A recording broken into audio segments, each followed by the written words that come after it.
Pak Agus, baru kali ini sepanjang sejarah Ketua KPK, sebuah lembaga untuk pemberantasan korupsi, kena kasus korupsi. Dalam hal ini yaitu pemerasan.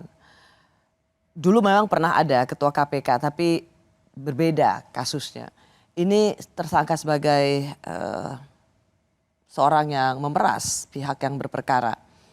Ini kenapa bisa terjadi ya? Celahnya memang ada dan dimanfaatkan, atau Anda melihat bahwa ini sesuatu yang sudah bisa diduga sebelumnya? Sebetulnya kalau kita kembali ke proses pemilihan komisioner hari ini, itu protes terhadap terpilihnya beberapa komisioner itu sudah dilakukan banyak orang. Termasuk saya sendiri, kalau Mbak Rosi ingat, saya menulis surat terbuka kepada Presiden sama Komisi 3 kalau tidak salah. Kemudian juga deputi kami, deputi pengawasan internal dan pengaduan masyarakat, itu mengirim suratnya kepada Pansel. Dan menantang Pansel untuk kalau pengen bukti mari datang ke KPK, buktinya kami tunjukkan. Jadi kami dulu memang di KPK termasuk orang yang tidak menyetujui kalau Pak Firly ini bisa menjadi komisioner gitu. Jadi sejak awal ya, tidak saja pegiat anti korupsi yang keberatan atau mengirimkan pesan protes bahwa ada nama-nama termasuk Pak Firly ini menjadi pimpinan KPK. Tapi Pak Agus Raharjo sendiri sebagai Ketua KPK sebelumnya itu juga sudah mengirim pesan. Ya, saya bikin surat terbuka kepada Presiden kan. Saya lupa apa ke Komisi 3 saya tembusin, tapi Presiden malah saya ditanya oleh siapa itu yang Mas Ulin Yusron ya kalau nggak salah ya. Itu nelpon saya, Pak Agus ini benar tulisan Pak Agus. Betul, itu tulisan saya gitu. Pak Agus, saya akan menitik beratkan pada poin itu. Soal kualitas integritas para pimpinan KPK. Tetapi yang juga saya mau masuk adalah ada perlawanan dari Firly Bahuri ketika ia ditetapkan sebagai seorang tersangka. Dan ini kalimatnya. Saya pastikan bahwa kami tidak pernah melakukan hubungan dengan para pihak, apalagi meminta sesuatu atau disebut dengan pemerasan. Saya yakinkan itu adalah tidak pernah dilakukan sesuai dengan yang dituduhkan. SEL dan Diskrimsus Polda Metro juga sudah mengatakan bahwa ada pertemuan Pak Firly dengan SEL di Rumah Kertanegara, Pak. Mungkin Pak Firly ada penjelasan terkait hal itu, Pak? Saya pastikan saya tidak pernah ketemu dia di sana. Tapi nanti Anda akan lihat sendiri. Pernah banyak ada ngomong ketemu di PTIK, ketemu di mana lagi. Seingat saya tidak. Tapi kalau Anda tanya lagi, apakah betul ketemu di lapangan bulu tangkis? Pasti ada. Demikian beratnya posisi saya saat ini ketika melawan serangan balik dari para koruptor.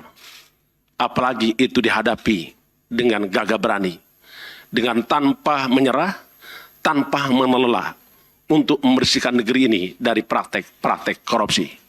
Dan pastilah akan terjadi perlawanan dari para koruptor.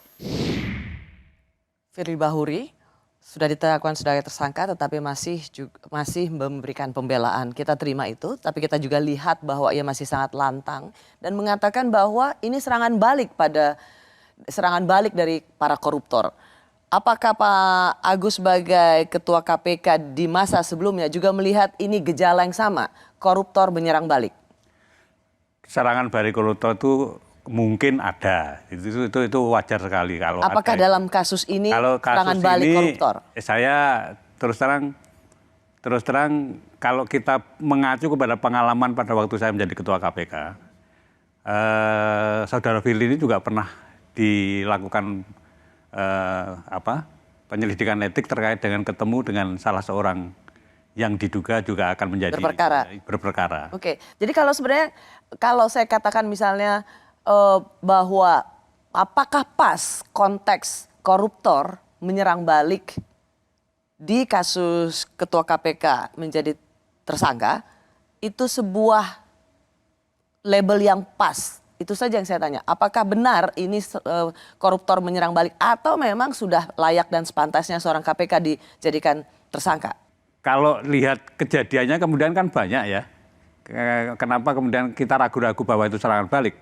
Karena kejadiannya kan sampai ada rumah di Kertanegara, sampai ada itu. Jadi kalau dalam kaitan itu kemudian kan kita menjadi ragu-ragu itu kalau serangan balik koruptor ya. Orang juga mengatakan ini soal cicak buaya. Apakah Pak Agus Raharjo ada cicak buaya jilid 1, cicak buaya jilid 2? Apakah ini termasuk cicak buaya jilid? Kalau ini bukan masalah cicak buaya itu pasti. Sama sekali jauh Sama dari sekali jauh. pertarungan cicak buaya. Ya, jauh. Pak Agus Raharjo, saya juga ingin menanyakan bahwa bagaimana bila misalnya begini, argumentasinya atau pembelaan Pak Firly Bahuri, bagaimana saya bisa memeras orang yang berperkara? Toh mantan Menteri Pertanian itu ditetapkan sebagai tersangka, sehingga itu nggak nyambung logika hukumnya. Kan menetapkan sebagai tersangkanya sangat belakangan, ya kan, sangat belakangan. Jadi itu kemudian ya karena merasa gagal, kemudian ya ditetapkan aja sebagai tersangka, kan bisa begitu.